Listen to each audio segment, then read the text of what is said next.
pekerjaan itu adalah baik sebenarnya, yang diinginkan ya. Tapi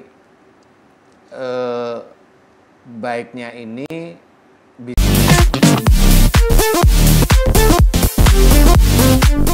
Assalamualaikum warahmatullahi wabarakatuh. Waalaikumsalam. Mbak Juliana Mohtar biasa dipanggil Mbak Uli ya. Ih, jangan Mbak dong. Apa dong? Kayak tua banget ya. Apa Uli dipanggil? aja. Uli aja, oke. Uli ya, baik. Uli, ini juga pemirsa informasinya adalah, jadi Uli ini merupakan mantan istri dari salah satu personil Seventeen Band ya, yaitu Mas Herman, gitarisnya Seventeen, yang meninggal dunia pada saat musibah tsunami di Banten ya, di Anyer Banten ya, di tahun 2018 akhir. Uli, bilang Mbak mulu. nggak apa-apa lah. Iya bener. Uli yang mau saya tanyain, kondisi anak-anak gimana sekarang di rumah? Alhamdulillah sehat. Jadi Sehat. tahun kemarin, berapa bulan yang lalu sih, kita sempat ziarah juga makam almarhum di Ternate. Kita sempat ke sana. Oh, di Ternate dimakamkannya? Ternate. Setelah 2 tahun kejadian, baru Desember kemarin genap 2 tahun kita ziarah. Dan alhamdulillah anak-anak tuh kayak kangennya terasa terobatin walaupun hanya lihat makamnya aja. Udah 2 tahun masih nanyain ayahnya tuh masih nggak sesering awal-awal berarti ya. Udah lebih bisa menerima begitu. Iya benar. Kalau Uli sendiri sekarang gimana? Masih single, parent atau seperti apa? Masih sendiri. Masih sendiri ya? Masya Allah. Ada target untuk?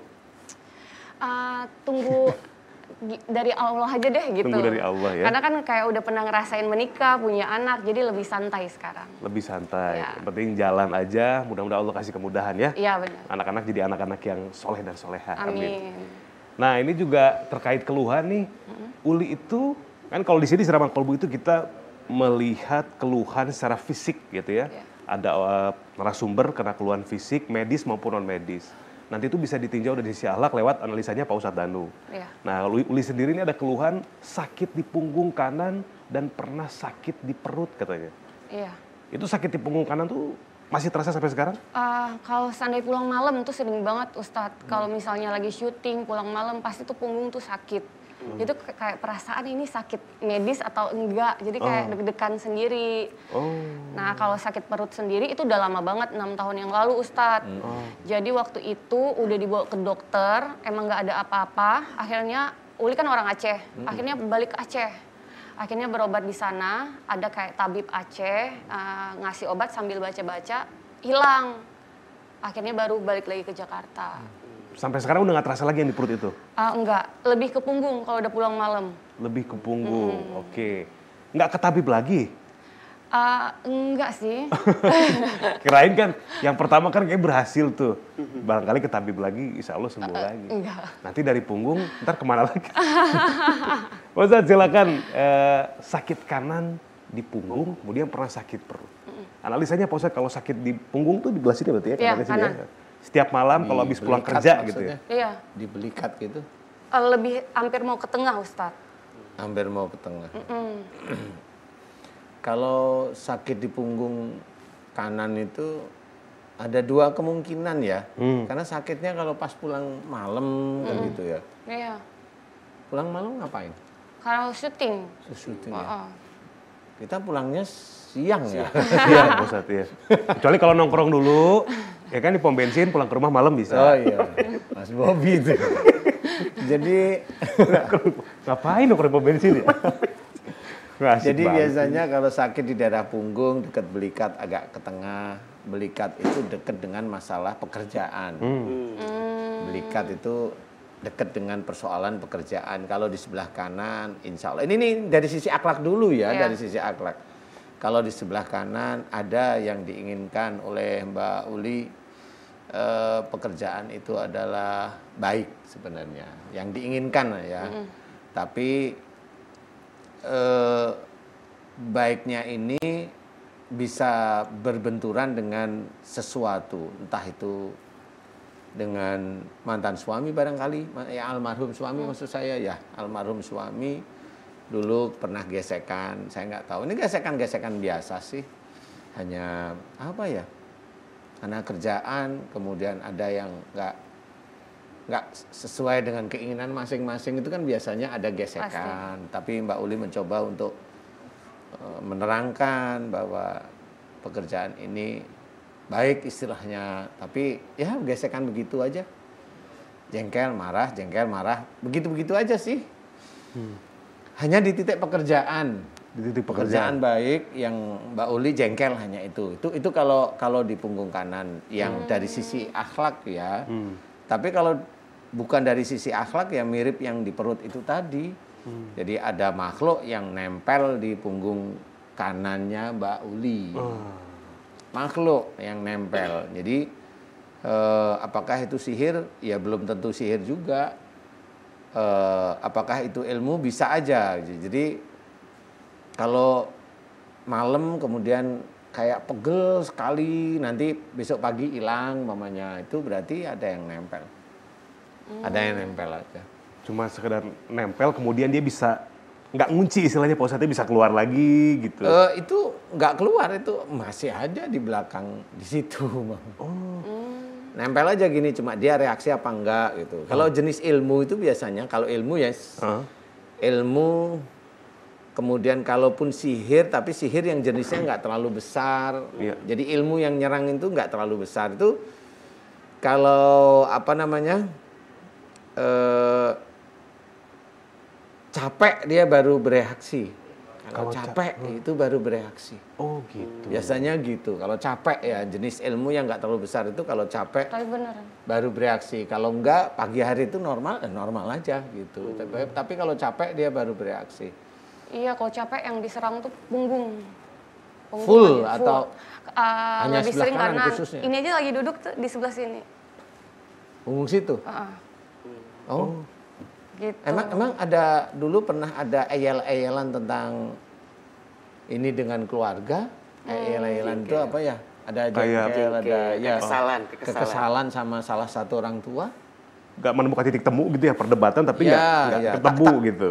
Saya tidak bilang marah yang beneran loh ya, tapi kesel gitu.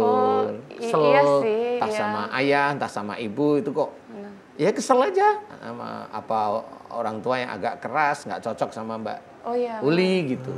Ada itu Mbak Uli ya? Iya, kalau sama papaku tuh orang TNI kan, dia tuh keras banget. Dari awal aku ke Jakarta aja tuh nggak setuju. Gitu. Pas waktu ikut Putri Indonesia aja tuh nggak setuju. Emang Uli asli mana? Aceh. Oh Aceh. Jadi itu sampai sekarang nentang banget gitu.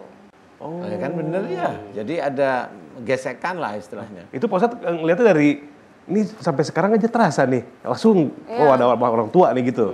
Karena yang di punggung, di punggung itu dekat belikat sebenarnya. Bukan di bawah. Kalau punggungnya itu dekat belikat, naik ke atas itu biasanya ada gesekan dengan orang tua yang berdekatan dengan masalah pekerjaan.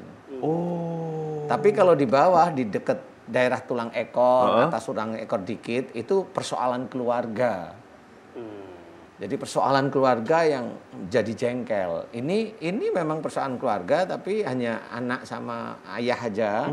Tetapi yang dipersoalkan adalah masalah pekerjaan. Ya benar Mbak Uli tadi cerita mau ke Jakarta aja ribut. Gitu. Kasih izin. Saya nggak menyalahkan ayahnya sih. Normal namanya orang tua itu pengennya begini. Mbak Uli pengennya ya begini kan nggak ngerti ya. Tapi gesekan inilah yang menjadikan sakit di titik itu belum hilang. Tapi masih sakit. Masih ya? Kita coba aja, kita tes ya. Gimana? Saya tanya dulu Mbak Uli. Tapi Mbak Uli langsung ke hati ya. Mbak Uli, karena Allah ya, ini karena Allah. Kalau nanti Mbak Uli selesai acara ini, atau kira-kira pagi hari ini ayahnya nonton nggak ya? Enggak kayaknya. Karena nggak bilang sih. Oh nggak bilang mau sih. Boleh deh. Tapi saya hanya cuma siapa tahu nonton ya, siapa tahu nonton. Mbak Uli boleh deh minta maaf sama ayah lewat kamera itu ya, jika selama ini kita Uli sering jengkel sama ayah tentang masalah pekerjaan. Jengkel ya. Langsung sedih sih. Uli hari ini minta maaf sama ayah. Lillahi ta'ala, hanya gitu aja. Silakan coba. Silakan Mbak Uli, coba. Pak, kalau Uli selama ini ada salah, banyak nentang apapun yang Bapak bilang, Uli minta maaf dari lubuk hati kecil Uli. Lillahi ta'ala. Amin, amin ya rabbal alamin. Alhamdulillah. Kerasa banget ya kalau dari hati itu terasa. Nadanya memang nada Mbak Uli orang baik ya. Iya. Nah sekarang saya mau tanya, yang tadi punggungnya sakit, yang tadi ya, sekarang gimana? Iya ya Ustadz ya. Nggak tahu saya. Gimana sekarang? Lebih biasa. Biasa Enakan? aja. Beneran. Enakan nggak? Enakan? Iya. Enakan? Alhamdulillah. Alhamdulillah. Tapi iya beneran ya Ustadz. Ya beneran. Momen-momen ini selalu bikin merinding ya. Bener. Karena sebenarnya sudah dijelaskan dalam Quran. Kenapa ini seperti ini? Ajakan di acara Siraman Kolbu itu mengajarkan tauhid. Apa yang dirasakan Mbak Uli dengan titik itu ada kesalahan. Dan alhamdulillah benar. Kemudian ada apa yang dimohonkan Mbak Uli itu sebenarnya dalam Quran sudah ada. Iya. Wasari'u ila maghfiratin min rabbikum. Jadi bersegeralah kamu ke dalam ampunan Allah. Kenapa ayat ini diminta bersegera? Kalau sudah tahu kita itu salah, mohon ampunlah kepada Allah melalui salah satu yang kita salahin apa? Ayah. Minta maaf sama ayah, ngerti, iya gesekan di masa itu. Di titik sakit itu Allah mencabut. Ada beberapa ayat. Kalau Allah mencabut sakitnya, berarti Allah itu sebenarnya lebih dekat daripada urat nadi. Iya, Di situ ada dua ilmu tauhid yang berjalan. Disitulah sebenarnya ketulusan Mbak Uli yang tadi meminta maaf pada ayah dijawab oleh Allah Ta'ala. Itu sudah benar. Makanya saya nggak perlu mendoakan. Tapi Mbak Uli langsung, loh kok hilang ya? Itulah Allah. Alhamdulillah. Makanya kita tidak boleh marah sama orang tua. Kita harus hormat pada orang tua. Karena memang ajaran kita adalah memang harus menghormat pada orang tua. Alhamdulillah. Mudah-mudahan bisa manfaat untuk Mbak Uli. Amin. Tetesan air matanya itu menandakan bahwa Mbak Uli baik. Ya. Baik, insya Allah. Insya Allah. Dan katakanlah ketika memang ayahnya juga tidak melihat, misalkan gitu ya. Yang paling penting kan tulusnya, permintaan Hati, maaf secara ya, tulus. betul. Dan insya Allah bisa menjadi contoh, wasilah untuk pemirsa setia Siraman Kolbun yang sedang menyaksikan acara ini yang punya masalah dengan orang tua. Bersegeralah terhadap ampunan Allah, Pak Ustadz ya. Minta maaf pada orang tua, mohon ampun kepada Allah. Mudah-mudahan Allah berikan kesembuhan atas segala penyakit-penyakitnya. Amin. Uli terima kasih ya, udah mau berbagi. Jadi sedih juga lihat Uli sedih tuh, aduh. Mudah-mudahan segera ada yang bisa menghapus air matanya. Iya, amin. Kan, iya itu. Iya. Bahasa subuh-subuh gitu. Kalau ini adalah keluar dari hati nurani Mas Bobi. Berarti menandakan Mas Bobi orang baik ya. Iya, amin. Ya, kita hentikan sejenak. Atas persetujuan istrinya. Nah, ini tuh semakin panas. Uli terima kasih. Di sini dulu aja, nanti ada narasumber. Mudah-mudahan bisa diambil pelajarannya. Ikut mengaminkan juga boleh. Pemirsa, selain satu ini kita keadaan narasumber yang pertama nih seorang wanita. Keluhannya adalah diduga ada kiriman santet. Ketika diruqyah menangis, menjerit dan bilang, ampun saya nggak mau keluar. Apakah kekeh nggak mau keluar atau berubah pikiran setelah melihat Pak Ustadz Danu nih jinnya nih? Jangan kemana-mana, tetap di Siraman Kolbu, sejukkan hati.